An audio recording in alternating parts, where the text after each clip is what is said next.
Lecture number 4।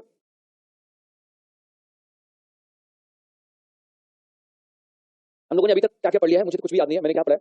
TOC start हुआ था जिसमें हमने पहले लेक्चर में इंडक्टिव इफेक्ट पढ़ा, plus I minus I group कैसे पहचानते हैं। अब जैसे आपके मन में डाउट हो ना, कुछ दिमाग नहीं लगाना बिल्कुल। अगर कहीं पर चार्ज प्लस आई है, चार्ज अगर पॉजिटिव है तो ग्रुप जो होगा, माइनस आई चार्ज नेगेटिव है तो ग्रुप क्या होगा, प्लस आई। कुछ मत सोचना, ना प्लस आर ना माइनस आर ना रेजोनेंस ना इलेक्ट्रोनेगेटिविटी, चार्ज के आधार पर बता देना। जब चार्ज ना हो तब वहां पर क्या चेक करना, ईयर। तो ऐसे क्वेश्चन गलत ना हो आपसे, है ना। फिर हमने रेजोनेंस पढ़ लिया, मॉलिक्यूल के अंदर इलेक्ट्रॉन की रिलोकेलाइजेशन को क्या कहते हैं, रेजोनेंस कहते हैं। रेजोनेंस की वजह से जो इफेक्ट होता है उसे कहते हैं रेजोनेंस इफेक्ट भी कहते हैं। कैसे हम रेजोनेटिव स्ट्रक्चर की स्टेबिलिटी डिसाइड करते हैं ये भी हमने पढ़ लिया। और साथ में ये भी पढ़ लिया कि रेजोनेंस इफेक्ट में जो ग्रुप रेजोनेंस में इलेक्ट्रॉन डोनेट करेंगे उसे प्लस आर कहेंगे, जो विड्रॉ करेंगे उसे क्या कहेंगे, माइनस आर। शायद समझ में आ गया आपको। ये मैंने लास्ट लेक्चर में बता दिया कि प्लस आर और माइनस एम इफेक्ट क्या होता है, प्लस एम और माइनस एम इफेक्ट क्या होता है। यहाँ प्लस आर लिखा है, यहाँ माइनस एम लिखा हुआ है, तो यहाँ पे लिख सकते हैं माइनस आर और यहाँ पे लिख सकते हैं आप, ये तो थोड़ा और दिख रहा है। जो रेजोनेंस में इलेक्ट्रॉन को डोनेट करेंगे सभी को प्लस आर कहेंगे, उनकी वजह से पड़ने वाले इफेक्ट को कहेंगे प्लस आर का इफेक्ट। ठीक है, जो रेजोनेंस में इलेक्ट्रॉन विड्रॉ करेंगे उन सभी को माइनस आर कहेंगे, उनकी वजह से जो जलवा सामने वाले ऑर्गेनिक कंपाउंड पे दिखेगा उस जलवे का नाम क्या होगा बताओ, माइनस आर का जलवा। तो आप प्लस आर कैसे पहचानेंगे, सिंपल सा तरीका, रेजोनेंस करके चेक कर लो। जिधर इलेक्ट्रॉन मूव करेगा वो माइनस आर होगा, जिधर से मूव करेगा वो प्लस आर होगा। अगर रेजोनेंस नहीं करना चाहते हो तो ये देख लो, एटम पे अगर लोन पेयर के साथ ऑक्टेट पूरा दिखे फर्स्ट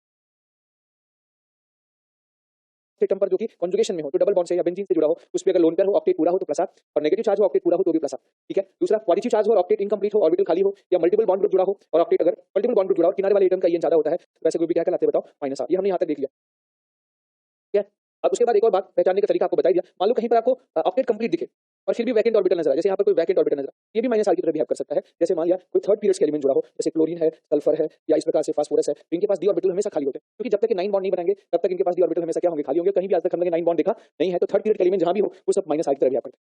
हो गया, तो ये प्लस आर। और अब हम आगे बात करें, ये प्लस आर की एग्जांपल मैंने लिख रखा है, मैंने ये बता भी दिया था कि ये प्लस आर का ऑर्डर आपको सिखा दिया था। इलेक्ट्रॉन डोनेट करने के बाद जो रेजोनेटिव स्ट्रक्चर स्टेबल बनता है तो डोनेशन पावर ज्यादा होती है, इलेक्ट्रॉन डोनेशन के बाद अगर रिजल्ट खराब बनता है तो डोनेशन पावर कम होती है। ये मैंने इस आधार पे आप चाहें तो चेक कर सकते हैं। ओके, अच्छा, हेलोजन में साइज फैक्टर मैटर करता है कि जो नीचे आयोडीन है ईएन कम होने के बावजूद भी ये प्लस आर सबसे वीक होता है, क्योंकि ये कार्बन के साथ इसका ऑर्बिटल ओवरलैप नहीं कर पाता।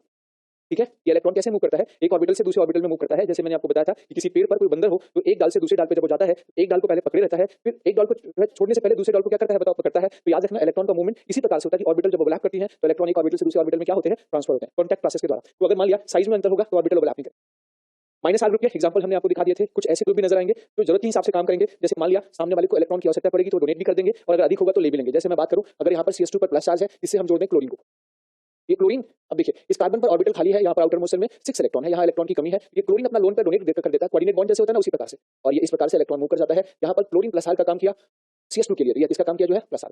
ठीक है, ऐसा भी हो सकता है कि अगर मान लिया कार्बन पर इलेक्ट्रॉन अधिक है और ये क्लोरीन इससे जुड़ा हुआ है, तो ये क्लोरीन इस इलेक्ट्रॉन को अपनी तरफ विड्रॉ भी कर लेता है, या ये इलेक्ट्रॉन क्लोरीन के डी ऑर्बिटल में, कार्बन का पी ऑर्बिटल क्लोरीन के डी ऑर्बिटल के साथ में बॉन्ड भी बना लेता है, जहां भी इलेक्ट्रॉन मूव किया। अच्छा, इसे आप बैक बॉन्ड भी कहते हैं, इसे क्या कहते हैं, ऊपर जो बॉन्ड बना ये क्लोरीन का 3p ऑर्बिटल और कार्बन के 2p ऑर्बिटल में, तो ये 2p 3p पाई बॉन्ड्स कह सकते हैं इसको, क्योंकि क्लोरीन का जो लोन पेयर है ये 3p ऑर्बिटल्स में प्रेजेंट है। यहाँ पर अगर हम बात करें तो ये जो बॉन्ड बना हुआ है, ये कार्बन का 2p ऑर्बिटल और क्लोरीन का डी ऑर्बिटल में, तो 2p 3d पाई बॉन्ड भी कहते हैं, इसे बैक बॉन्ड भी कहा जाता है, आप जानते हैं इसको। ये प्रकार का रेजोनेंस, कुछ ऐसे ग्रुप होते हैं जो जरूरत के हिसाब से काम करते हैं। जैसे क्लोरीन, ये प्लस आर भी हो सकता है और माइनस आर भी हो सकता है। तो इसे कैसे पहचानेंगे, प्लस आर के लिए लोन पेयर चाहिए और माइनस आर के लिए क्या चाहिए, ऑर्बिटल खाली होना चाहिए। ठीक है, इसके पास दोनों चीज प्रेजेंट है, लोन पेयर के साथ ऑक्टेट पूरा है तो प्लस आर, और साथ में डी ऑर्बिटल खाली है तो क्या होगा, माइनस आर। इस कैटेगरी में कौन कौन आते हैं, थर्ड पीरियड में जिसमें लोन पेयर हो डी ऑर्बिटल दोनों हो, वो है आपके एक तो कौन सा नाइट्रोजन फैमिली का फास्फोरस है PS2 है, ऑक्सीजन फैमिली का सल्फर है, और हाइड्रोजन फैमिली का क्लोरीन है। अगर हम बात करें यहाँ पर ब्रोमीन की, तो ब्रोमीन सिर्फ प्लस आर का ही काम करता है, वो भी थोड़ा बहुत, ये माइनस आर का काम नहीं करता। क्यों नहीं करता, क्योंकि ब्रोमीन का जो डी ऑर्बिटल है ये फोर्थ सेल में है। इसमें बताओ ये फोर्थ सेल में इसका डी ऑर्बिटल खाली है, इसका वाला इलेक्ट्रॉन इसके फोर्थ सेल में मूव नहीं कर पाता, ऑर्बिटल ओवरलैप नहीं कर पाता, तो इसलिए ये माइनस आर का काम नहीं करता। और आयोडीन की बात करें तो इसका वाला डी ऑर्बिटल ये फिफ्थ सेल में है, तो ये भी माइनस आर का काम नहीं कर पाता। तो माइनस आर के काम करने वाले सिर्फ थर्ड पीरियड के एलिमेंट्स हैं।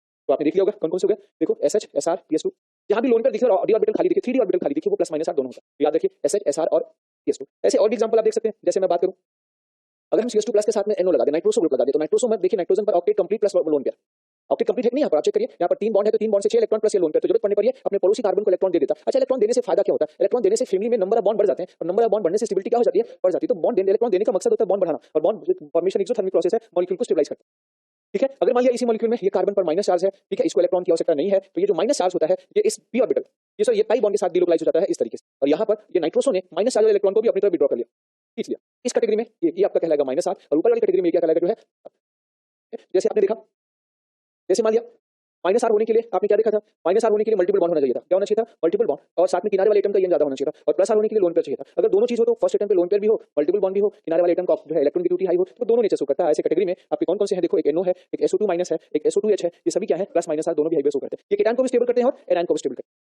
इलेक्ट्रॉन अधिक है तो ले लेते हैं, और इलेक्ट्रॉन के पास अगर सामने वाले के पास कम है तो ये दे देते हैं। पक्का। अच्छा, कुछ ग्रुप ऐसे होते हैं जो ना तो कभी इलेक्ट्रॉन लेते हैं ना ही कभी इलेक्ट्रॉन देते हैं। जैसे NH3 प्लस की हम बात करें तो यहाँ पर ये नाइट्रोजन ये NH3 प्लस ना ही इलेक्ट्रॉन कभी लेंगे ना ही कभी डोनेट करेंगे, जैसे NH3। क्योंकि NH3 ये प्लस द्वारा इलेक्ट्रॉन को अट्रैक्ट जरूर करता है पर अपने घर में बुलाता नहीं, अपने ऑर्बिटल में नहीं बुलाता, क्योंकि इसके पास कमरे खाली नहीं, इसके पास ऑर्बिटल ही नहीं है। तो याद रखिएगा ये नाइट्रोजन होगा, ये अपने साथ बॉन्ड नहीं बनाता। समझ में आ गया? ये है आपका CH double bond NH3 plus. आपने इसे ऐसे लिख रखा है, आपने ऐसे भी लिख रखा है कि नाइट्रोजन अगर सेकंड पीरियड के एलिमेंट्स होते हैं तो सेकंड पीरियड के एलिमेंट जो होते हैं उनकी मैक्सिमम औकात 8 इलेक्ट्रॉन रखने की होती है। अगर कहीं पे 8 से ज्यादा इलेक्ट्रॉन दिख रहे हैं तो वो वाला स्ट्रक्चर रियल में पॉसिबल नहीं होता, ये रेजोनेंस में पार्ट नहीं लेता। तो ना डोनेट करने के लिए लोन पेयर है, ना ही रखने के लिए इसके पास कोई ऑर्बिटल खाली है, ये रेजोनेंस में भाग नहीं लेता, ये R इफेक्ट शो नहीं करता, ये ऑलवेज I इफेक्ट शो करता है, ये अपने I इफेक्ट द्वारा ही वर्क करता है। ठीक है, इसी के साथ आपने समझ लिया एक तो प्लस आर होते हैं, एक क्या होते हैं माइनस आर, और कुछ ग्रुप ऐसे हैं चंद ग्रुप है ना जो प्लस माइनस आर दोनों होते हैं, वो फिक्स है। ठीक है, प्लस माइनस आर वाले कौन होंगे? थर्ड पीरियड वाले जिनके पास लोन पेयर हो, और साथ में मल्टीपल बॉन्ड वाले जिसके फर्स्ट एटम्प्ट पे लोन पेयर हो। ये अब हाँ, आपके एग्जाम में क्वेश्चन आता है, ऐसे कोई ग्रुप दे देगा, आपसे पूछेगा इसमें कौन कौन से इनका आर इफेक्ट बताएं। अब इनको बेंजीन से जोड़ दिया करें, किससे जोड़ दें? या किसी एक सुटेबल ग्रुप से जोड़ दें। अब ये अपने कौन सा इफेक्ट दिखाएगा? आर इफेक्ट दिखाएगा, या आर में आई इफेक्ट दिखाएगा, और आर और आई में कौन सा इफेक्ट दिखाएगा? अगर आर में प्लस आर है तो प्लस आर लिखेंगे, माइनस आर है तो minus R, plus minus R है तो प्लस माइनस आर, और आई में प्लस है तो प्लस है, माइनस है तो माइनस लिखेंगे। कर लेंगे आप लोग? कर लिया आप लोगों ने? मैंने दिया था कि आपको होमवर्क करके आए हैं आप लोग, इसका आंसर बता दूं आपको, तो मैं इसमें इधर लिख देता हूं ये आर इफेक्ट, इधर आई इफेक्ट। ठीक है, नेक्स्ट ये are effect, are effect, I effect, are effect, I effect. जल्दी से बता दें आप लोग मुझे, पहला वाला क्या है? Plus R. तो पहला फर्स्ट एटम्प्ट पे लोन पेयर ऑक्टेट पूरा तो प्लस आर, और इंडक्टिव इफेक्ट में माइनस आई, NH3 प्लस। ये प्लस आर इफेक्ट शो नहीं करेगा, ये शो नहीं करेगा, ये सिर्फ माइनस आई पक्का। ये आपका प्लस आर है, ये माइनस आई है, ये माइनस, ठीक है, ये सिर्फ माइनस है। NH प्लस ये प्लस आर होगा, और साथ में प्लस आई, प्लस आई भूलिए मत। नेगेटिव चार्ज, चार्ज है तो दिमाग लगाइए मत, नेगेटिव चार्ज चार्ज का उल्टा कर दिया करें। ठीक है, तो ये प्लस आर और प्लस आई, ये प्लस आर और minus I, O minus plus R और प्लस आई, ओ आर में प्लस आर और माइनस आई, CS2 में माइनस आर और माइनस आई, CS2 माइनस में प्लस आर और प्लस आई, OCO-CS3 में प्लस आर और माइनस आई। क्योंकि इसका जो फर्स्ट एटम है यहाँ लोन पेयर है, ऑक्टेट पूरा है, जब भी बेंजीन से जुड़ेगा तो ये डोनेट करेगा इलेक्ट्रॉन। दिमाग लगाने, ज्यादा दिमाग नहीं लगाएंगे, एकदम टू द पॉइंट बात करेंगे। ठीक है, कंफ्यूजन लीस्ट होना चाहिए, और आता हुआ सवाल गलत नहीं होना चाहिए हमसे। ये माइनस आर और माइनस आई, ये प्लस आर और माइनस आई, ये माइनस आर और माइनस आई। नाइट्रोजन में लोन पेयर है प्लस आर और माइनस आई, ये प्लस आर और माइनस आई, ये प्लस माइनस आर है, NO प्लस माइनस आर है क्योंकि लोन पेयर के साथ यहाँ पर मल्टीपल बॉन्ड भी है, यहाँ लोन पेयर के साथ मल्टीपल बॉन्ड अटैच है। यहाँ पर ये सी पे लोन पेयर नहीं है ना, ये सिर्फ माइनस आर होगा और प्लस आई। ज्यादातर जो माइनस आर ग्रुप होते हैं वो माइनस आई ही होते हैं, लेकिन ये एक ऐसा ग्रुप है जो माइनस आर के साथ क्या है, जो है प्लस आई। ओके, ये एसएच की बात करें अगर हम, तो ये थर्ड पीरियड के एलिमेंट्स है, ये प्लस माइनस आर दोनों होगा, ये प्लस माइनस आर दोनों होगा, और साथ में माइनस आई और माइनस आई हो गया। क्लोरीन की बात करें अगर हम यहाँ पे, तो क्लोरीन आपका plus R, plus minus R और माइनस आई, क्लोरीन से प्लस आर होगा और माइनस आई, ये प्लस माइनस आर और माइनस आई ग्रुप होगा, क्योंकि फर्स्ट एटम्प्ट पे लोन पेयर है और मल्टीपल बॉन्डेड ग्रुप भी है। यहाँ पर याद रखिएगा, रेजोनेंस में सामने इलेक्ट्रॉन ज्यादा होगा तो ये खींच भी लेगा, कम होगा तो डोनेट भी कर देगा। नेक्स्ट इसके बारे में बात करें, ये आपका माइनस आर और माइनस आई, ये प्लस आर और माइनस आई, ये आपका माइनस आर और माइनस आई, यहाँ पर माइनस आर। कौन सा बेटा? मैं सारे बता रहा हूँ, सारे डाउट बता रहा हूँ, एक बार आप इसे लिख लें आंसर। ये 23 वाला आपका माइनस आर और माइनस आई, ये माइनस आर और माइनस आई, ये माइनस आर और plus minus R, sorry plus तो हो ही नहीं सकता क्योंकि लोन पे नहीं, माइनस आर और माइनस आई। इसमें डाउट किस नंबर पे बताएं? 22 पे डाउट है, इसे बेंजीन से जोड़ दें एकदम। जब भी किसी के बारे में पता करना है आप उसे बेंजीन से जोड़ दें। आप मुझे बताएं इसमें रेजोनेंस कैसे लिखेंगे? ये ऑक्सीजन अपना लोन पेयर इस बॉन्ड को धक्का देगा, यहाँ पे माइनस आएगा, ये वाला बॉन्ड टूट के यहाँ पर आएगा ना, यहाँ पर ये रेजोनेंस में।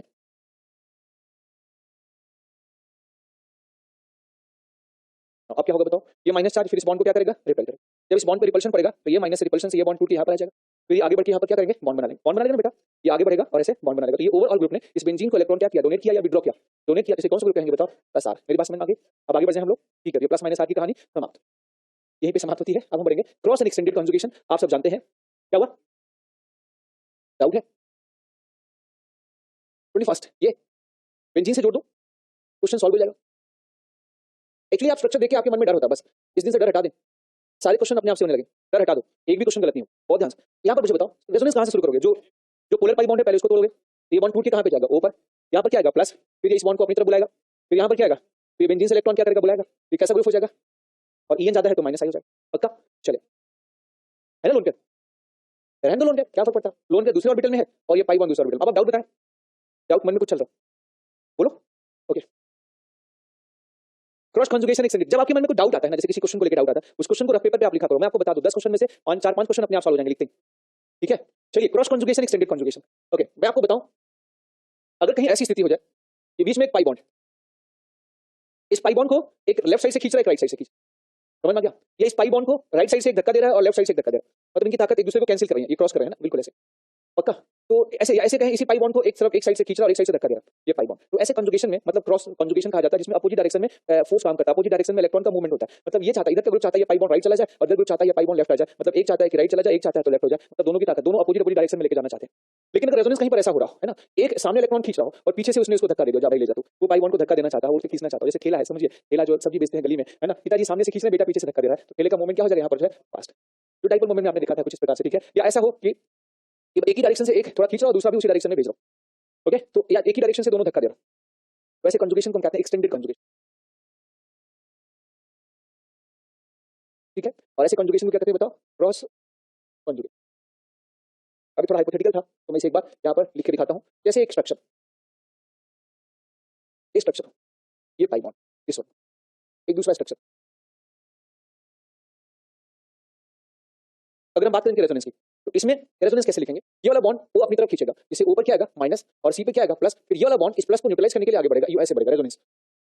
यहाँ पर प्लस आएगा, ये ओ माइनस और यहाँ पर एनएच, फिर ये इस केटायन को स्टेबल करने के लिए एन इलेक्ट्रॉन इसको डोनेट कर देगा। मतलब ये इस प्लस चार्ज को वापस और आगे तक बढ़ा दिया, एक्सटेंड कर दिया। अभी ये यहाँ तक पहुंचा था, एनएच ने उसे थोड़ा एक्सटेंड कर दिया और आगे तक बढ़ा दिया, ठीक है। इसे कहते हैं एक्सटेंडेड कंजुगेशन। मतलब जो चार्ज आया था उसको थोड़ा और आगे तक किसी ने बढ़ा दिया, रेजोनेंस को थोड़ा और बढ़ा दिया। इसने क्या किया, ये बॉन्ड को ऊपर खींचा, तो यहाँ पर कौन सा चार्ज आएगा प्लस, फिर इस प्लस चार्ज के लिए ये बॉन्ड ये ऊपर खींचा, और फिर वैसे उल्टा यहाँ पर भी ये वाला बॉन्ड नीचे खींच रहा है और यहाँ पर प्लस आएगा तो ये बॉन्ड को नीचे खींचना चाहिए। तो दोनों की ताकत क्या लग रही है बताओ? अपोजिट डायरेक्शन में लग रही है। ये एक्सटेंड नहीं करता, ये वापस रिटर्न चला जाता है। अगर आप इसका रेजोनेंस लिखेंगे तो मान लिया आपने ये रेजोनेंस बना दिया, ये रेजोनेंस बना दिया, यहाँ पर प्लस आ गया। अब ये प्लस इस बॉन्ड को नहीं छीन सकता, नहीं छीनेगा, क्योंकि ओ की इलेक्ट्रॉनिक क्या होती है ज्यादा, ये प्लस की तरफ नहीं मूव, क्योंकि ये बॉन्ड ओ की तरफ जाना चाहता है, क्योंकि ओ की इलेक्ट्रॉनिक क्या है कम, इसमें जाएगा तो ओ की तरफ, तो आगे नहीं एक्सटेंड नहीं करेगा, फिर रिटर्न होगा वापस ये माइनस यहाँ पर आएगा, ठीक है। और रिटर्न होने के बाद फिर इधर से रेजोनेंस, मतलब यहाँ पे रेजोनेंस क्या हुआ जो है थोड़ा स्लो होगा, एक्सटेंड नहीं हुआ। इसे क्या कहेंगे बताओ? इसे कहेंगे क्रॉस कंजुगेशन और इसे कहेंगे एक्सटेंडेड कंजुगेशन। क्या चीज? हाँ, कहाँ पे?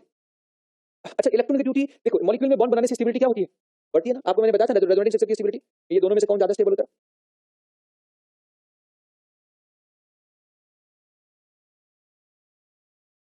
कौन ज्यादा स्टेबल होता है? क्यों सेकंड ज्यादा स्टेबल होता है?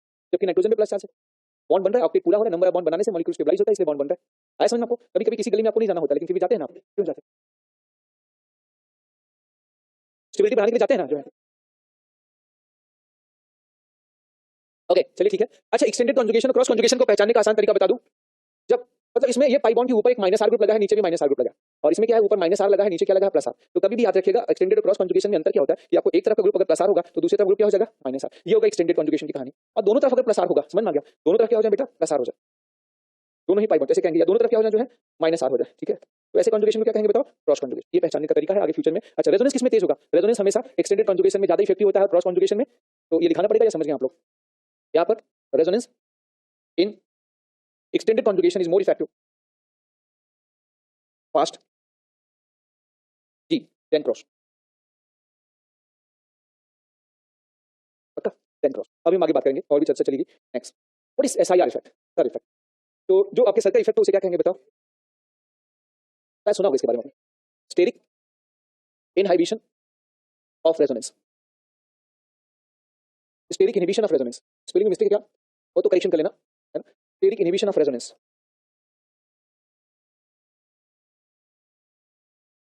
What is this? जैसे ये सर बता चुका हूं क्या आपको? मैं नहीं बताया, इसी बैच में बता चुका हूं। अच्छा, आपको नहीं बता, कंफ्यूज होता है। यहाँ पे हमने आर लगा दिया, आर कोई भी ग्रुप हो सकता है, ठीक है। ये कार्बोनाइल ग्रुप है, इसमें रेजोनेंस हो रहा है। कैसे रेजोनेंस होता है बताओ? इधर से इधर, उधर से उधर, है ना। बिल्कुल सही आपने, सही बताया आपने। तो इसमें ये ऑक्सीजन का ये ज्यादा होता है, ये बॉन्ड ऊपर जाएगा और यहाँ पर जैसे इलेक्ट्रॉन कम होगा ये इस बॉन्ड को छीन ले। तो यहाँ पे रेजोनेंस हो रहा है, कोई समस्या नहीं यहाँ पर। लेकिन अगर मैं आपसे बात करूँ यहाँ पर ये इसी के ये ऑर्थो पोजीशन पे हम कोई बड़ा ग्रुप लगा दे, बल्कि ग्रुप, और जो कि रिपल्शन क्रिएट करे, मतलब झगड़ा करे, एक आर है एक आर डैश ग्रुप लगा दिया, या यहाँ पर ए लगा दिया, ठीक है। तो ये इनके बीच में, ये अगर इधर होगा इधर, ये इनके बीच में रिपल्शन हो सकता है, ये इससे भी रिपल कर सकता है, इधर होगा तो इससे भी रिपल कर सकता है। तो इनके बीच में अगर रिपल्शन होगा तो यहाँ से ये जो बॉन्ड है ना ये घूम जाएगा, रोटेट कर जाएगा। ये जो इसको बॉन्ड को ऐसे रहना चाहिए था, ये ऐसे रहना चाहिए था, ये ऐसे रोटेट कर जाए, ताकि ये रिपल्शन क्या हो जाए, कम हो जाए, और फिर स्पाई बॉन्ड का रेजोनेंस यहाँ पर बंद हो जाए। तो स्टेरिक इनहिबिशन ने यहाँ पे रेजोनेंस बंद कर दिया, स्टेरिक इनहिबिशन ने यहाँ पे रेजोनेंस क्या कर दिया, बंद कर दिया। तो ऐसे इफेक्ट को हम क्या कहते हैं जो है SIR इफेक्ट। क्या कहेंगे? SIR, steric inhibition of resonance. तो जहां भी ऐसा इफेक्ट हो उसे SIR इफेक्ट का नाम देंगे। अब कहाँ ऐसा होगा, ये कैसे हुआ, दिख रहा नहीं दिख रहा आपको? ये दिख रहा सबको? नहीं दिख रहा? हाँ, ये कैसे होता है मैं आपको बताऊं। जैसे ये ऑक्सीजन है, अब ये बेंजीन है। अब मुझे नोटबुक लाइए, नोट एक लो, पेन पेन भी चाहिए था, दो दो दो। आप खुद ही फील करके समझ जाएंगे ये कैसे होता है, तो आप खुद समझ जाया करो कहाँ एसआईआर होगा, कहाँ नहीं होगा। ये आ गया, हाँ जी आप आ जाइए, ये पकड़ लीजिए, थैंक यू। जैसे ये मान लो बेंजीन है, तो बेंजीन में जो ये सारे सिग्मा बॉन्ड इस प्लेन में होते हैं, तो जो पी ऑर्बिटल होता है परपेंडिकुलर क्या होता है ऊपर, ये जो इलेक्ट्रॉन्स का मूवमेंट होता है ये परपेंडिकुलर ऊपर होता है ऐसे, है ना। अब यहाँ पर एक ग्रुप लगा हुआ है ऐसे, यहाँ पे हमने ऐसे कोई ग्रुप ये लगा दिया यूं। अब इसका भी पी ऑर्बिटल कहाँ होगा, यहाँ पर होगा, यहाँ पर होगा, यहाँ पर होगा, तो ये पी ऑर्बिटल भी ऊपर नीचे है, ये पी ऑर्बिटल ऊपर नीचे है, तो ये पी ऑर्बिटल के इलेक्ट्रॉन इनके साथ मिलकर क्या करते हैं, घूमते रहते हैं। आया समझ में। ऑर्थो पोजीशन में कोई बड़ा ग्रुप लगा दिया आपने, वो बड़ा ग्रुप इसको क्या कर दिया, ये ऐसे घूम गया। अब रिपल्शन को मिनिमाइज करने के लिए घूम गया, क्योंकि सिंगल बॉन्ड में रोटेशन पॉसिबल होता है। तो अब ये पी ऑर्बिटल इससे ओवरलैप नहीं कर सकती, तो ये पी ऑर्बिटल ऐसी है और ये पी ऑर्बिटल दूसरे प्लेन में चली गई है, ये पी ऑर्बिटल ऐसी हो गई है, ये पी ऑर्बिटल वर्टिकल है, ये पी ऑर्बिटल क्या है हॉरिजॉन्टल। ओवरलैपिंग तो तब होगी जब दोनों एक ही प्लेन में हो। तो अब इस ओवरलैपिंग नहीं होगी तो इलेक्ट्रॉन घूमेगा नहीं, इलेक्ट्रॉन घूमेगा नहीं तो रेजोनेंस बंद हो जाएगा। तो इसका रेजोनेंस, ये पाई बॉन्ड का जो है कांटेक्ट इसके साथ हट जाता है, इस पाई बॉन्ड का कांटेक्ट इसके साथ क्या हो जाता है, हट जाता है। तो मतलब ये रेजोनेंस इफेक्ट शो नहीं करता। आया समझ में आपको क्या चीज। अभी जैसे यहाँ पर ये वाला ग्रुप जो होगा ये भी सेम प्लेन में होगा, यहाँ पर भी जो ग्रुप होगा वो पेन दी जाएगी, कैच करा दो।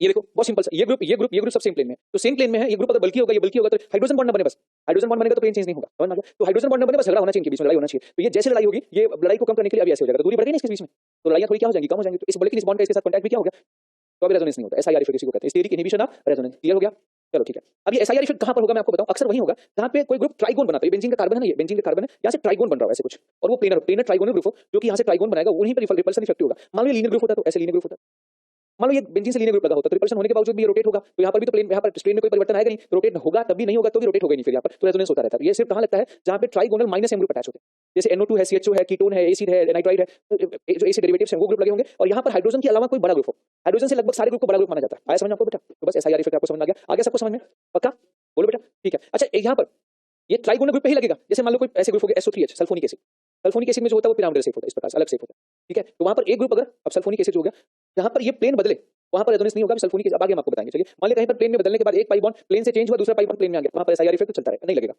ठीक है। अभी आप कंफ्यूज मत हो कि कहीं पर क्या कौन सा ग्रुप लगाना चाहिए, ऐसे trigonal group, planar trigonal group हो ऐसे, और ये बेंजीन से सेट होना चाहिए, इनके बीच का रिपल्शन होगा, ठीक है। चलो ठीक है, थैंक यू। ये लेते जाइए sp2 हाइब्रिडाइज वाले, ये अब इसे पहचानने का तरीका क्या है मैं आपको बता दूं, इसे कहते हैं एसआईआर, और यहाँ पर रेजोनेंस। और एक कौन सा ग्रुप होना चाहिए आपको दिखा, यहाँ पर देखो, ये ऑक्सीजन को यहाँ से जोड़ो तो एक ट्राइगोन बनना।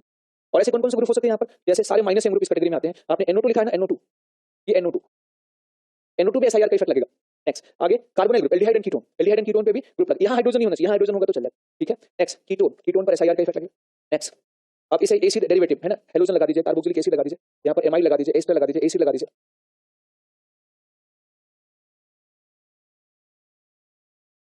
हो गया। इन पर एसआईआर का इफेक्ट लगेगा। अच्छा एक और ग्रुप और है NR2,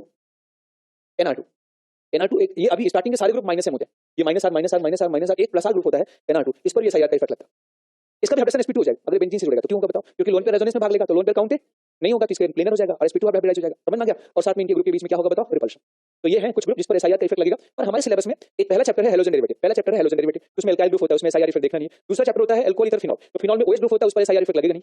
फिर तीसरा चैप्टर होता है एल्डिहाइड एंड कीटोन, तो एल्डिहाइड कीटोन ग्रुप अगर प्रेजेंट होगा तो उस पर एसआईआर इफेक्ट लगेगा। और चौथा चैप्टर होता है carboxylic acid derivative and amide, तो कार्बोक्सिलिक एसिड डेरिवेटिव। इतना ही ग्रुप। अब आप कहेंगे सर और कौन से ग्रुप हो सकते हैं, तो दिमाग में लगाओ, जो एनसीईआरटी में चैप्टर है उन्हीं ग्रुप को ध्यान में दो, बस खत्म कहानी। मतलब हमारी लिमिट है बस, बाकी लिमिट तो ग्रुपों की कोई लिमिट नहीं है। बहुत सारे कंफ्यूजन क्रिएट कर सकते हैं, पर यहाँ पर हम थोड़े हम सेलेक्टिव पढ़ लेंगे, ठीक है। यहाँ क्या हो सकता है, यहाँ पर यही वाले ग्रुप भी हो सकते हैं, ये जो ग्रुप है इनको भी रख सकते हैं। इनके अलावा कोई और भी ग्रुप हो सकता है जो कि हाइड्रोजन से बड़ा बल्कि ग्रुप हो, तो R शुड बी एनी बल्कि ग्रुप, या A should not be hydrogen, ये हाइड्रोजन के अलावा जो भी बनकर यहाँ पे लगा सकते हैं, एनी बल्कि ग्रुप। हाँ क्या चीज, हाँ इसके साथ, हाँ ये पहले स्टार्टिंग में कहाँ पर रोटेट करेगा, देखिए जब ये NR2 प्लेन बेंजीन से लगा होता है तब तो रेजोनेंस करता रहता है, क्योंकि तब लोन पेयर जो होता है। लेकिन जैसे बेंजीन में कोई बाहरी ग्रुप लगा देंगे तब NR2 का रेजोनेंस बंद हो जाता है, तब उसका अपडेशन sp3 हो जाता है। अगर सिंपल बेंजीन से जोड़ेंगे तब तो रेजोनेंस करेगा, डबल बॉन्ड बनाएगा। लेकिन अगर बेंजीन से नहीं जोड़ेंगे, जैसे डबल बॉन्ड तो ये भी बनाएगा ना बेटा, डबल बॉन्ड तो ये भी बनाएगा, यहाँ पर पार्शियल डबल बॉन्ड करेक्टर होगा, लेकिन पड़ोसी पर ग्रुप आएगा तो उसको रोटेट कर देगा। वो डबल बॉन्ड क्या है, वो एक इलेक्ट्रॉन डबल बॉन्ड, वो इलेक्ट्रॉन का क्लाउड है, समझ में आ गया, और वो टूट जाएगा। फिर डाउट तो अभी भी है क्या, अच्छा मैं तो बना देता हूँ। अच्छा मुझे आपका डाउट अभी भी क्लियर नहीं हुआ, ये डाउट है क्या, तो मैं एक बार मुझे लग रहा है जो डाउट है बता दूं। ये NMe बिल्कुल, ये नाइट्रोजन का लोन पेयर इसके साथ रेजोनेंस करेगा, और रेजोनेंस करेगा तो यहाँ पर एसआईआर का इफेक्ट नहीं लगेगा, ये बिल्कुल ऐसे NR2, ठीक है। और इसे हम कहेंगे ये NR2 एक प्लस R एक माइनस I ग्रुप है, इसका हाइब्रिडाइजेशन sp2 हम ये बोलेंगे। लेकिन अगर हम इसको हमने NR2 को लगा दिया NR2Me और यहाँ पर हमने लगा दिया CH3 ग्रुप, अब इनके बीच रिपल्शन से इसका प्लेन जो होगा वो चेंज हो जाएगा। जो लोन पेयर ऐसे ऊपर था वो लोन पेयर ऐसे हो जाएगा, इस लोन पेयर का जो ऑर्बिटल्स है, इस लोन पेयर वाली ऑर्बिटल का प्लेन इसके प्लेन से बदल जाएगा, तो फिर ये लोन पेयर इसके साथ रेजोनेंस करना बंद कर देगा।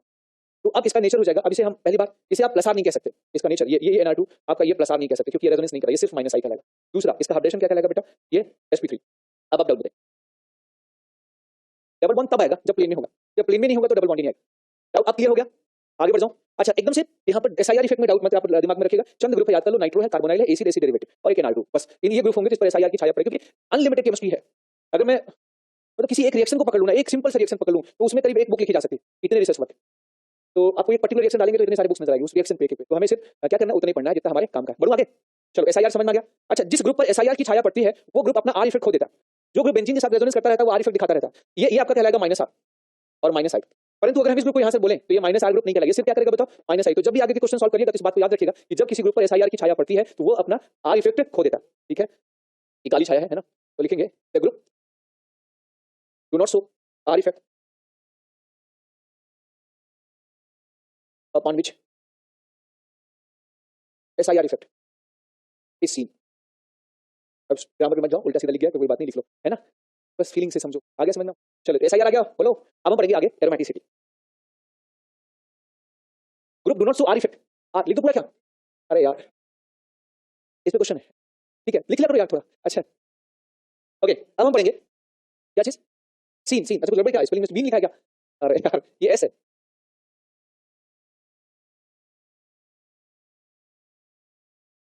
ठीक है। नेक्स्ट, मुझे लगता है मेरा लिखना ठीक नहीं, आप ही ज्यादा लिखा करो। अब हम पढ़ेंगे आगे एरोमेटिसिटी क्या होता है। एरोमेटिक एक्चुअली क्या हुआ है, स्टार्टिंग में जो कंपाउंड पाए जाते थे उसके अंदर एरोमा की स्मेल होती है, एरोमा टाइप की स्मेल होती है, तो उनको जो स्मेलिंग कंपाउंड होते थे कहा जाता था उनको एरोमेटिक कंपाउंड बोलेंगे, और नॉन स्मेलिंग कंपाउंड को क्या कहते हैं बताओ, मतलब बाकी एलिफेटिक कंपाउंड या बाकी नाम देते थे, ठीक है। बाद में फिर डिस्कवर हुआ कि बहुत सारे ऐसे एरोमेटिक कंपाउंड थे जिसमें स्मेल नहीं थी, और बहुत सारे ऐसे एरोमेटिक कंपाउंड जिसमें स्मेल, नॉन एरोमेटिक कंपाउंड जिसमें स्मेल होती है, तो smelling compound will be aromatic, ये डेफिनेशन ओल्ड थी, ये फेल हो गई। फिर बाद में बताया गया कि जो सबसे बेस्ट एरोमेटिक कंपाउंड होता है वो कौन होता है, बेंजीन। तो जिसके अंदर बेंजीन के कैरेक्टर्स होंगे उन सबको क्या कहेंगे बताओ, एरोमेटिक कंपाउंड, ठीक है। एरोमेटिक कंपाउंड ढूंढते ढूंढते एक बात का पता चला कि कुछ कंपाउंड जो थे जो एरोमेटिक थे वो हाईली स्टेबल पाए गए, और कुछ कंपाउंड एरोमेटिक टाइप के ही कैरेक्टर थे, थोड़े बहुत मिलते जुलते, थोड़ा बहुत अंतर था, और वो हाईली अनस्टेबल पाए गए। एरोमेटिक कंपाउंड पैरामैग्नेटिक डायमैग्नेटिक पाएगा, और वो कुछ कंपाउंड जो पैरामैग्नेटिक पाएगा। तो जो एरोमेटिक के अपोजिट कैरेक्टर शो कर रहे थे और दिखने में एक जैसे लग रहे थे उनको एंटीएरोमेटिक कहा गया। तो फाइनली कंपाउंड को तीन कैटेगरी में डिवाइड किया गया, एक होता है एरोमेटिक, एक होता है एंटीएरोमेटिक, और एक क्या होता है नॉन एरोमेटिक। इसकी चर्चा हम आगे हाइड्रोकार्बन एरोमेटिक में करेंगे, लेकिन अभी हम सिर्फ यहाँ पर पहचानेंगे कौन एरोमेटिक है, कौन एंटीएरोमेटिक है, कौन नॉन एरोमेटिक। आइडेंटिफिकेशन, पहचानने का तरीका आपको पता है, पता है ना आपको,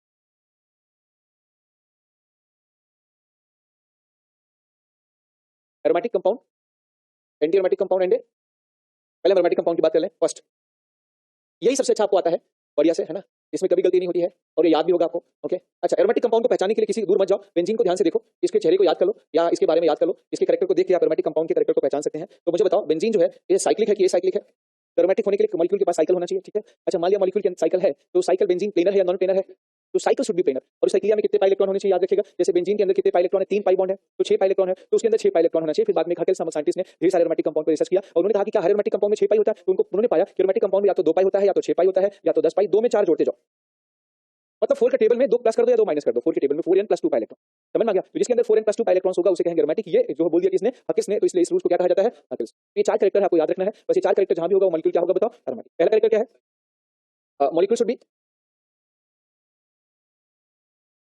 नेक्स्ट दूसरा मॉलिक्यूल शुड बी, मॉलिक्यूल नहीं, साइकिल शुड बी, पूरा मॉलिक्यूल हो सकता है प्लेनर हो, साइकिल प्लेनर होना चाहिए, साइकिल शुड बी प्लेनर, जहां पर हम सब चर्चा करेंगे ना। नेक्स्ट, अब प्लेनर कैसे होता है, अगर sp2 हाइब्रिडेशन होता है तो हम मान लेते हैं कि वो साइकिल क्या है बताओ, प्लेनर। sp3 है तो पक्का नॉन प्लेनर होगा, ओके। नेक्स्ट नंबर 3, और साइकिल शुड हैव या शुड बी कंप्लीटली कॉन्जुगेटेड,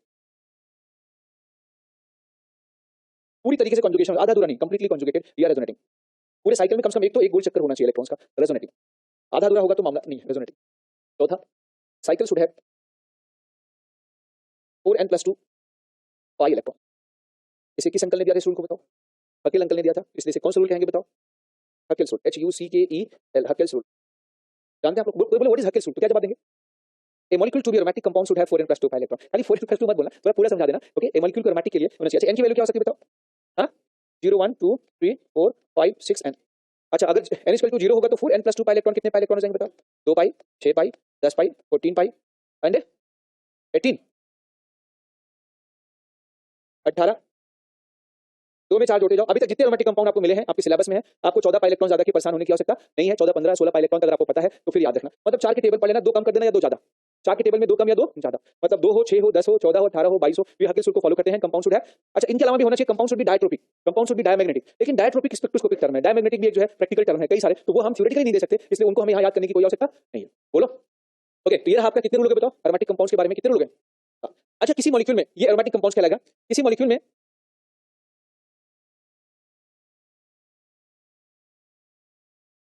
दो पाई वाला आर मैं सब दे रहा हूं, साइक्लोप्रोपेन में प्लस लगा के पाई बॉन्ड लगा दो, ये देखो। अच्छा नेक्स्ट, अगर कोई मॉलिक्यूल साइक्लिक है, प्लेनर है, कंप्लीटली कंजुगेटेड है, पर पाई इलेक्ट्रॉन अगर उसके 4n+2 नहीं है बल्कि 4 के टेबल के बराबर है, तो हकस ने देखा था कि वो मॉलिक्यूल एरोमेटिक का उल्टा बिहेवियर शो कर रहा था और उस मॉलिक्यूल को कह दिया गया एंटी एरोमेटिक। अच्छा ये 2 3 4, क्या बात है, धन्यवाद। आज मुझे आपने लुटने से बर्बाद करने से बचा लिया। जब 5 पाई था तो मैं वहां पे 18 लिखते वक्त हेजिटेट कर रहा था, बिना कैलकुलेट किया कुछ तो गलत हो रहा है, लेकिन फिर बाद में आज आपने आंखें मेरी खोली, मैं लुट जाता, बर्बाद हो जाता। आज आपने मुझे लुटने से बर्बाद कर लिया, धन्यवाद आपको, ठीक है।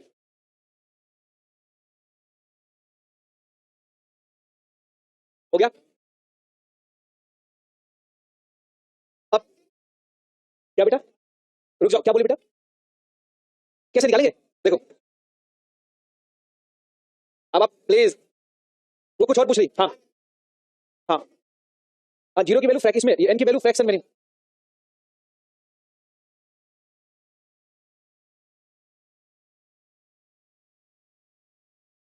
Again thank you. ओके, अब हमें आगे, एक्चुअली दिमाग तो चल रहा है काफी आगे, दिमाग कह रहा है कि अब तक यहाँ बता देना चाहिए था, और हाँ तभी पाई इलेक्ट्रॉन पे टिका हुआ है। चलो ठीक है, ये तो बात समझ में आ गई भाई। तो अगर किसी कंपाउंड में ये ऊपर के 3 कैरेक्टर वही हो, परंतु चौथा कैरेक्टर जो है ये पाई इलेक्ट्रॉन 4 के टेबल में आ जाए, मतलब 4, तो वो उसका बिहेवियर वो एरोमेटिक का एकदम अपोजिट होता है, तो उसको हकीकत से कहना ये एंटी एरोमेटिक हो गया। वैसे कंपाउंड को क्या कहेंगे हम लोग बताओ? Anti aromatic. एंटी एरोमेटिक इसको कहेंगे। अब एंटी एरोमेटिक पहचानने का तरीका हो गया, थोड़ा अलग लगे ना, मैंने मेहनत किया, ऐसा लगे कि मैंने मेहनत किया हुआ है ना। ये यहाँ पर एंटी लिखना पड़ेगा। अच्छा यहाँ पर पाई इलेक्ट्रॉन यहाँ जीरो नहीं हो सकता, क्यों नहीं हो सकता?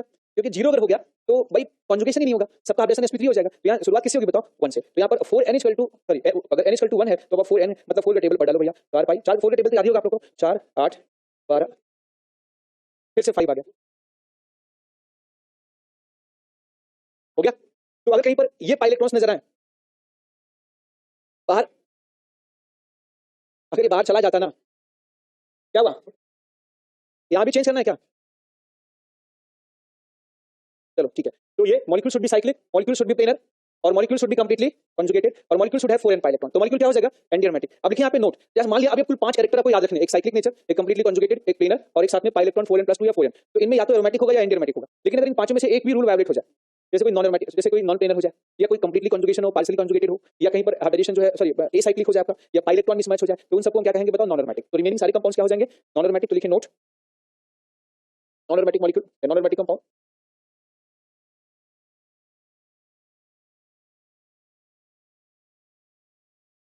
मॉलिक्यूल which are neither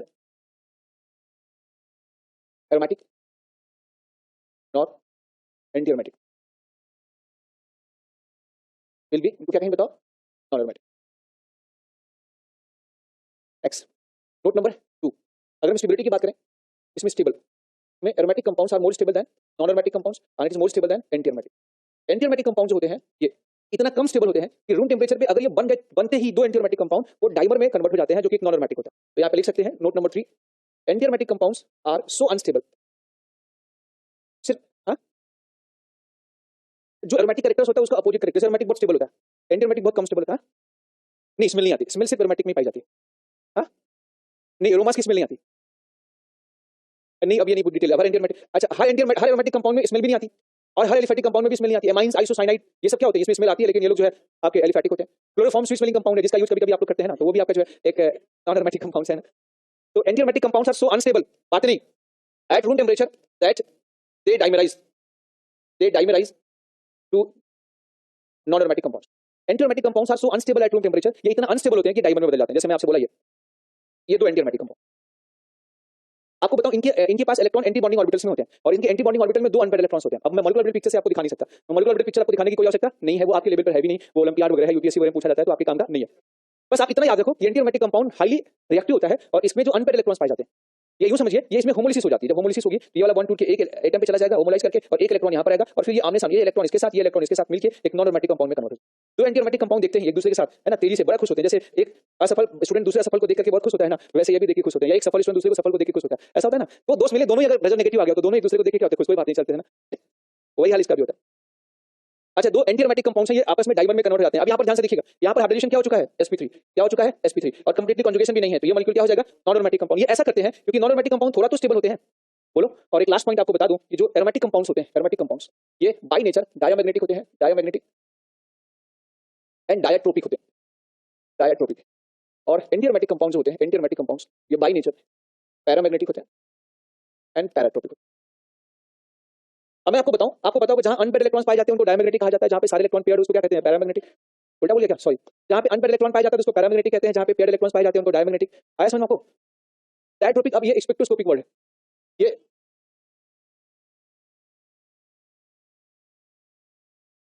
ये आपके काम का नहीं है, तो बस सुन लो कि डायमैग्नेटिक और डायट्रोपिक सेम चीज है। अब जानना चाहोगे तो खैर बताओ, लेकिन नहीं बताता तो अच्छा था, रहने दो। सुन लो, लेकिन आपके काम का नहीं है, इस पर दिमाग नहीं लगाना, समझ में आ जाए तो भी ठीक है, ना समझ में आए तो भी ठीक।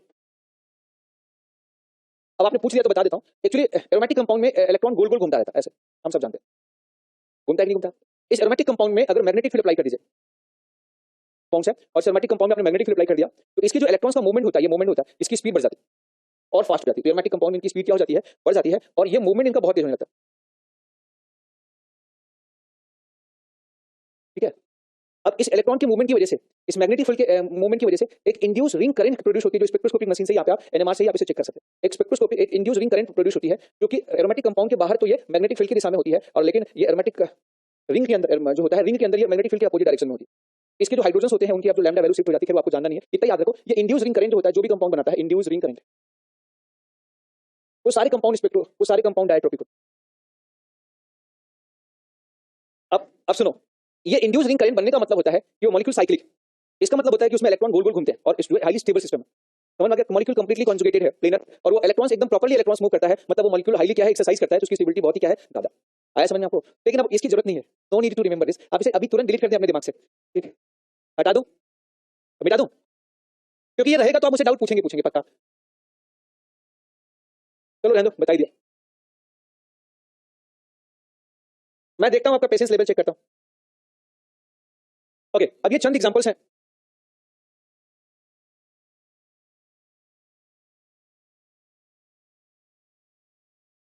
पहले तो मैं आपको कुछ एग्जांपल कराऊंगा, ये मैंने अपने लिए बना रखा है एबीसीडी वाले, है ना, और कुछ एग्जांपल आपको घर के लिए मैंने बना रखा है, तो वो आपको घर से करके आने हैं। इस एग्जांपल को कराते वक्त कुछ नोट लिखाऊंगा जो जरूरी बातें हो सकती हैं, और फिर आप उसको अप्लाई करके जो पीछे कुछ चंद एग्जांपल लिखे हैं आप उसको करके आइएगा, फिर हम लोग उसको बाद में डिस्कस करेंगे। मैं चाहता हूं कि आपका पुराना पढ़ा हुआ जो है उसमें यूटिलाइज हो, और आप उसका यूज करके आप बताएं।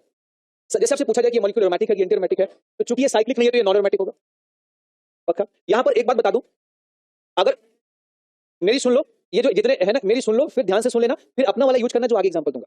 अब इसमें मैं सुनाने के लिए कुछ यहाँ पे एग्जांपल लिखा हूं। तो अगर कोई माइनस चार्ज रिंग के अंदर रेजोनेंस करता है तो उसको पाई इलेक्ट्रॉन कहते हैं। क्या कहते हैं? अगर कोई भी माइनस चार्ज अगर रिंग के अंदर रेजोनेंस करता है तो उसे क्या कहते हैं? Pi electron. अच्छा, एक माइनस चार्ज के अंदर दो पाई इलेक्ट्रॉन होता है, और एक लोन पे रेजोनेंस करता है तो उसको भी दो पाई इलेक्ट्रॉन कहा जाता है, क्योंकि उसका फ्यूचर पाई बॉन्ड है ना। भाई जिसके जन्म लेने वाले बच्चे पाई जो है, जैसे कहा जाए इंसान के बेटे इंसान होते हैं, या जो इंसान से जन्म लिया वो इंसान होगा, जो जानवर से जन्म लिया वो क्या होगा बताओ? जानवर होगा। तो जिसका फ्यूचर पाई बॉन्ड है उसे पाई इलेक्ट्रॉन कहा जाता है, या जिसका पास्ट पाई बॉन्ड रहा उसे पाई इलेक्ट्रॉन कहा जाता है। तो ये जो माइनस चार्ज है ये रेजोनेंस में कन्वर्ट होकर पाई बॉन्ड बनेगा ना, तो जो माइनस चार्ज या लोन पे रेजोनेंस करते हैं उन सबको पाई इलेक्ट्रॉन कहा जाता है। कोई आपसे पूछे इसमें पाई इलेक्ट्रॉन कितने हैं, इस बॉन्ड में दो इलेक्ट्रॉन, इस बॉन्ड के दो इलेक्ट्रॉन, दो और दो चार और दो छह पाई, छह पाई मतलब हथेली सूत्र को फॉलो करते हैं, ये मॉलिक्यूल एरोमेटिक होगा। पॉजिटिव चार्ज के अंदर इलेक्ट्रॉन नहीं होता, इलेक्ट्रॉन सिर्फ किसके अंदर होता है? Minus charge. तो यहाँ पर पाई बॉन्ड, इस यहाँ पर दो इलेक्ट्रॉन और दो इलेक्ट्रॉन, चार पाई, और जहां भी चार पाई हो वहां मतलब एंटी एरोमेटिक। बातें नहीं आप क्यों आपस में बात करते हैं, मेरी सुनो ना। चार पाई मींस एंटी एरोमेटिक, ठीक है। अब मेरी बात सुनो, अब हाँ, चार पाई वाला एंटी एरोमेटिक होगा, ठीक है। मेरी सुन लो, आपको तो चुप कराने में भी आधी एनर्जी चली जाएगी ना। इधर अगर कोई साइक्लिक मॉलिक्यूल्स हैं, अब साइक्लिक मॉलिक्यूल में रिंग के अंदर जो गोल गोल इलेक्ट्रॉन्स घूम रहा है, जिसकी वजह से इंड्यूस रिंग क्रिएट होगी, या जो सर्कल बनेगा, उसी सर्कल वाले पाई इलेक्ट्रॉन को आपको काउंट करना है, ठीक है। जैसे किसी एटम पर बॉन्ड भी हो और लोन पेयर भी हो, तो रेजोनेंस में कौन पार्ट लेता है? Bond pair. Lone pair part है। किसी जगह दो लोन पेयर हो तो रेजोनेंस में एक लोन पेयर पार्ट लेता है। तो याद रखना, अगर आपसे पूछे इसमें कितने पाई इलेक्ट्रॉन है, तो ये दो लोन पेयर में से ये लोन पेयर पाई इलेक्ट्रॉन, ये बॉन्ड पाई इलेक्ट्रॉन, ये बॉन्ड पाई इलेक्ट्रॉन, कितने पाई इलेक्ट्रॉन? छह पाई। छह पाई वाला मॉलिक्यूल क्या होता है याद रखिएगा, एरोमेटिक, पक्का। दो दो चार दो चार। मैं आपसे पूछूं इसमें कितने लोन पेयर हाइब्रिड ऑर्बिटल में होंगे? हाइब्रिड ऑर्बिटल में वो लोन पेयर होता है जो रेजोनेंस में भाग नहीं लेता, तो एक ये लोन पेयर हो गया, एक ये लोन पेयर हो गया। कितने लोन पेयर पी ऑर्बिटल्स में होंगे? तो पी ऑर्बिटल वाला इलेक्ट्रॉन ही रेजोनेंस करता है, या रेजोनेंस करने वाला इलेक्ट्रॉन पी ऑर्बिटल में रहता है, आप ऐसे भी बोल सकते हैं। ठीक है, तो यहाँ पर 6 पाई। अब अगर कोई मॉलिक्यूल में एक्सोसाइक्लिक बॉन्ड हो, एक्सोसाइक्लिक मतलब साइकिल वाले कार्बन से सटा बाहर की तरफ हो, तो पहले फैसला कर लेंगे कि वो साइकिल के अंदर का है या बाहर का है, उसके लिए उसका रेजोनेंस करेंगे, ठीक है। अगर वो बाहर जाए तो साइकिल में नहीं काउंट करेंगे, अंदर आ जाए तो साइकिल में काउंट कर लेंगे, ठीक है। फिर डिसाइड करेंगे, तो हम इसको क्या करेंगे, पहले हम इसको ब्रेक किया, तो जब ब्रेक किया तो ये बाहर जाएगा, क्योंकि ओ की इलेक्ट्रॉनिक क्या होती है ज्यादा, तो इसमें साइकिल के ऊपर पॉजिटिव चार्ज आएगा। अब हम साइकिल में से काउंट नहीं करेंगे, तो साइकिल में जो काउंटेड पाई इलेक्ट्रॉन्स हैं वो 4 पाई हो गए। कितने पाई हो गए, ये 4 पाई। तो 4 पाई मींस क्या होता है बताओ, एंटी एरोमेटिक। क्या चीज, हाँ, तो रेजोनेंस करके ये वाला पाई बॉन्ड बाहर चला गया। अब जब साइकिल के अंदर प्लस आ गया ना, तो अब इसके अंदर गोल गोल ये प्लस चार्ज घूमेगा। तो पाई इलेक्ट्रॉन इसको हमने काउंट ही नहीं किया ना, हमने तो इसको काउंट किया और इसको काउंट किया। हम इसको कहां काउंट किया, तो बाहर चला गया। हमने तो सिर्फ इसको काउंट किया, इसको काउंट किया ना। हाँ, देखो कभी भी अगर आपसे कोई पूछा जाएगा ना, तो ये जो पाई इलेक्ट्रॉन्स है ना, इसको हमेशा कौन ले जाएगा, ऑक्सीजन ले जाएगा। कोई पूछी साइकिल के अंदर कितने पाई इलेक्ट्रॉन्स हैं, तो साइकिल के अंदर जो पाई इलेक्ट्रॉन्स है कितने काउंट होंगे, सिर्फ 4 पाई। साइकिल के अंदर कितने पाई इलेक्ट्रॉन काउंट होंगे, याद रखिएगा 4 पाई। आप ऐसे भी याद करो, अभी थोड़ा देर बाद आप अपना दिमाग यूज करिएगा तो ज्यादा कंफर्म होगा। 1 मिनट पहले आप मेरी बात सुनना है कि अगर एक्सोसाइक्लिक बॉन्ड कहीं प्रेजेंट हो, जो एक्सोसाइक्लिक साइकिल के कार्बन से सटा बाहर, कुछ भी नहीं सोचना है। हम ज्यादा सोचेंगे तो कंफ्यूज होंगे, तो उस बॉन्ड को पहले रेजोनेंस में तोड़ देंगे, पहले तोड़ देंगे, फिर डिसाइड करेंगे कि साइकिल के अंदर कितने पाई इलेक्ट्रॉन। पक्का। ऐसे यहाँ पर भी हम इसको बॉन्ड को बाहर ले जाएंगे, और जब बाहर ले जाएंगे तो ये साइकिल के अंदर कितने पाई इलेक्ट्रॉन हो जाएंगे, जल्दी से बताओ। ये 6 पाई, और जहां भी 6 पाई हो उसे क्या कहते हैं बताओ, इसे क्या कहेंगे बताओ, 6 पाई मतलब एरोमेटिक, ठीक है। अच्छा, कोई एरोमेटिक कंपाउंड में प्लस और माइनस दोनों चार्ज नजर आए तो उसे क्वासी एरोमेटिक कंपाउंड भी कहते हैं। क्या कहते हैं, क्वासी एरोमेटिक कंपाउंड। क्वासी नहीं, क्वासी है।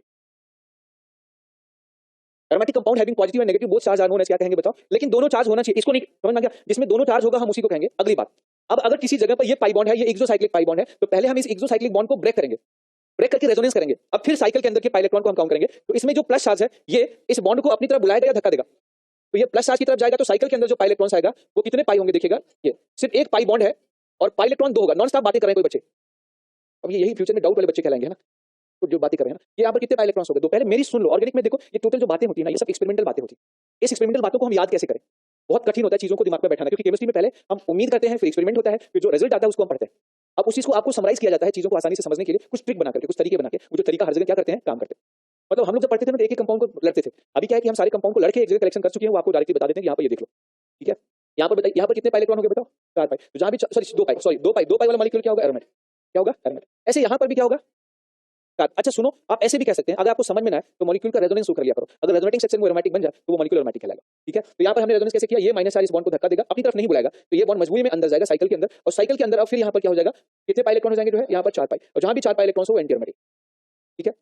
कहीं पर एक एरोमेटिक रिंग के साथ एक नॉन एरोमेटिक रिंग लगा हो, समझ में आ गया। तो एक भी रिंग अगर मतलब उसके साथ एरोमेटिक रिंग बेंजीन लगी है पर दूसरी वाली एंटी नहीं होनी चाहिए, समझ में आ गया, क्योंकि एंटी एरोमेटिक होते ही वो डाइमर में कन्वर्ट हो जाएगी। शर्त यह है कि अगर कोई भी एक एरोमेटिक रिंग है, बेंजीन रिंग है, उसके साथ 4-5 रिंग लगा दो, नॉन एरोमेटिक है, तभी वो मॉलिक्यूल को क्या कहेंगे हम लोग, एरोमेटिक कहेंगे। आया समझ में, तो ये बेंजीन क्या कहलाएगा आपको, एरोमेटिक।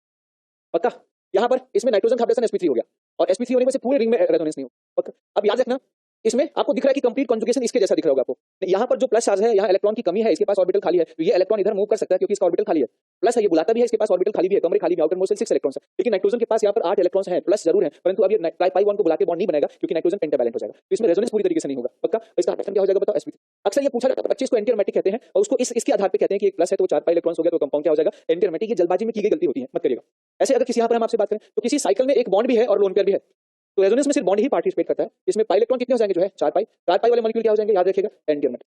हाँ, ये वाला बीच में नाइट्रोजन का हाइड्रोजन क्या हो गया, sp3। एरोमेटिक होने के लिए, एंटी एरोमेटिक होने के लिए क्या चाहिए, सबका sp2, बस हो गया नॉन एरोमेटिक। नहीं, नाइट्रोजन ने अगर प्लस बॉन्ड बना लिया तो ये प्लस चार्ज, ये प्लस चार्ज, ठीक है। नाइट्रोजन ने 4 बॉन्ड बनाया तो प्लस। यहाँ पर बताया, यहाँ पे कितने पाई इलेक्ट्रॉन, 2, 2 4, 2 6 और 2 8 पाई, 4 के टेबल में आ गया। यहाँ भी 8 पाई, ये anti aromatic, anti aromatic, anti aromatic. एक सावधानी आपको लिखाना है मुझे कि 7 8 9 मेंबर, 7 8 9 मेंबर के एंटी एरोमेटिक कंपाउंड्स बिकम्स टेढ़ा, मतलब याद रखिएगा 7 8 9 मेंबर के एंटी एरोमेटिक कंपाउंड टेढ़ा हो जाते हैं एंगल स्ट्रेन की वजह से, और डिस्ट्रक्टिव और डिलोकलाइजेशन ऑफ पाई इलेक्ट्रॉन, छोड़ जाने तो मैं कुछ ज्यादा अलग डायरेक्शन में जा रहा हूं। 7 8 9 मेंबर के जितने एंटी एरोमेटिक कंपाउंड हो वो सबको नॉन कहा जाता है, क्योंकि एंगल स्ट्रेन की वजह से उनके बॉन्ड ऊपर और नीचे हो जाते हैं, और वो क्या हो जाता है आपका, नॉन एरोमेटिक। तो नॉन एरोमेटिक, लेकिन ये एंटी एरोमेटिक में चेंज आते हैं।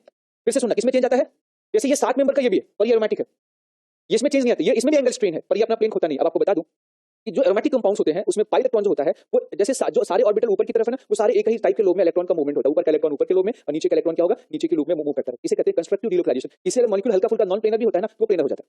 मतलब हल्का फुल्का बॉन्ड ऊपर नीचे है तो भी क्या हो जाएगा बताओ, सेम प्लेन में रहेगा, ताकि इलेक्ट्रॉन्स मूव करता है। लेकिन जो एंटी एरोमेटिक कंपाउंड्स होते हैं उसमें दो ऑर्बिटल में इलेक्ट्रॉन अगर प्लस लोब में आते हैं तो अगले दो में नेगेटिव लोब में आते हैं, फिर किसमें आते हैं, प्लस में, फिर नेगेटिव वेव फॉर्म में चलते हैं। तो अगर कोई मॉलिक्यूल के नॉन प्लेनर होने के चांसेस है, टेढ़ा होने के चांसेस तो और टेढ़ा हो जाता है, और टेढ़ा होकर के वो नॉन प्लेनर हो जाता है। तो अभी इतना याद रखना पहली सावधानी, माइनस चार्ज जो रेजोनेंस करेगा वो पाई इलेक्ट्रॉन होगा, लोन पेयर जो रेजोनेंस करेगा वो पाई इलेक्ट्रॉन्स होगा, प्लस चार्ज में पाई इलेक्ट्रॉन्स नहीं होता। एटम पे दो लोन पेयर हो तो एक ही लोन पेयर पाई इलेक्ट्रॉन्स होगा, एटम पर बॉन्ड पेयर और लोन पेयर दोनों हो तो बॉन्ड पेयर पाई इलेक्ट्रॉन्स होगा। कोई मॉलिक्यूल में एक्सोसाइक्लिक बॉन्ड हो तो बॉन्ड ब्रेक करके डिसाइड करेंगे। समझ में आ गया? अगली कहानी है, किसी मॉलिक्यूल में समझ में ना आ रहा तो रेजोनेंस करके चेक करेंगे। नेक्स्ट है 7, 8, 9 मेंबर के एंटीएरोमेटिक कंपाउंड जो होते हैं उनको हम नॉन एरोमेटिक कहेंगे। तो आप इसे लिखना चाहें तो लिख सकते हैं यहाँ पे, ये 7, 8, 9 member antiaromatic compound becomes non planar,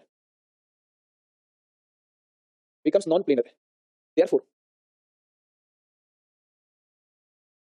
becomes non-aromatic। जल्दी कैसे हो सकता है? आज स्लो गया क्या? कहाँ पे मैंने कहाँ स्लो किया क्या? नहीं, कहीं कुछ गड़बड़ किया। एक तो वो मैं वो एरोमेटिक और एंटी एरोमेटिक लिखने करेक्शन में समय लग गया ना। कोई नहीं,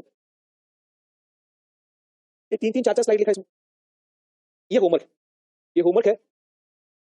ये होमवर्क आप लगवा दीजिएगा अगली क्लास में, ठीक है? तो मैं आते ही इसका आंसर बता दूंगा, ठीक है?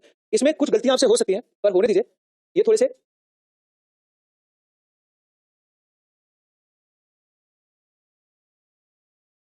हाँ हाँ। तो क्या बेटा, संडे कब है? मतलब कितने दिन बाद है? कहाँ तक? हाइपर कंजुगेशन तक है, और वो अगले लेक्चर में हो जाएगा। ये सिलेबस अगले लेक्चर में नहीं, पेपर मैंने नहीं बना अभी। हाइपर कंजुगेशन है।